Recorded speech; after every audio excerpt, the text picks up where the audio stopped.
Okay talaga.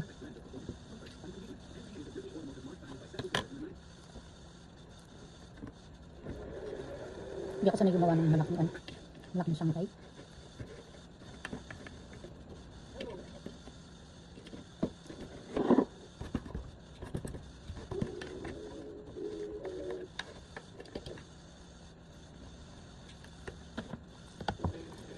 Ang kutsara lang.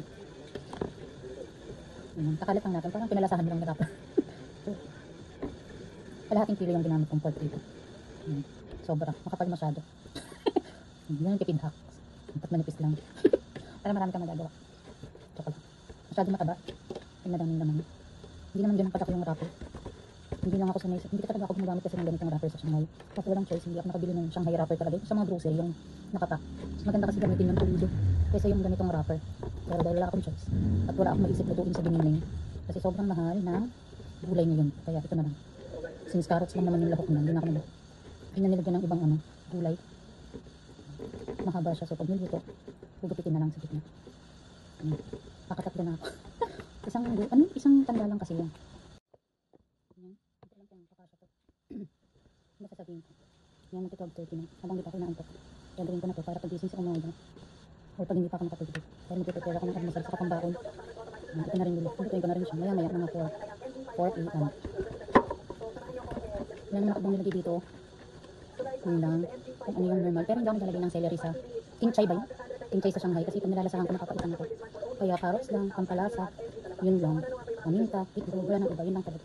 Masarap naman siya ng tinry ko. Malasa. Nilagyan ko siya ng konting asukal para balance para mas malinamnam.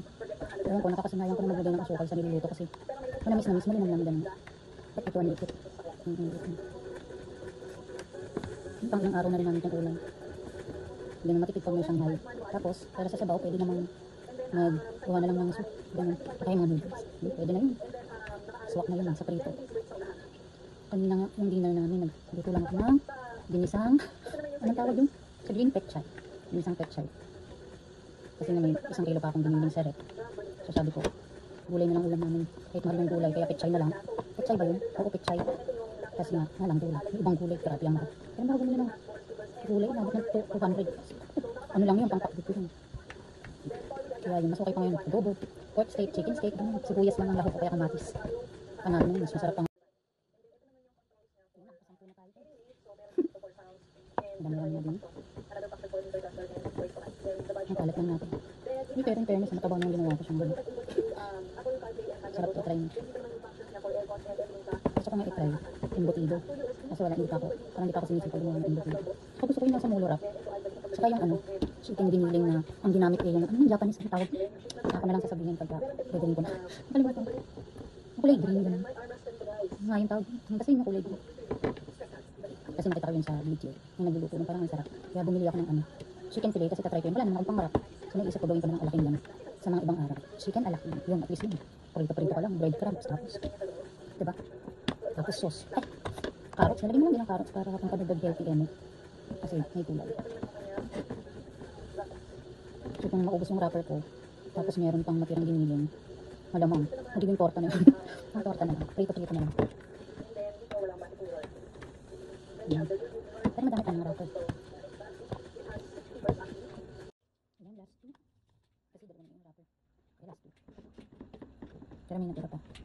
Hindi ko alam kung ilang yung nagawa ko. Bilangin na. Later na. Ayan, patapos na. Saan lang?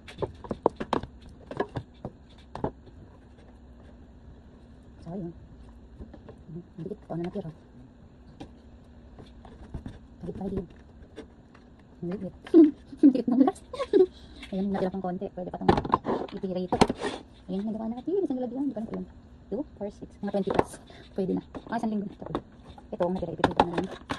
Ayan, ito. Ito freezer. Ayan, sarap. Taray.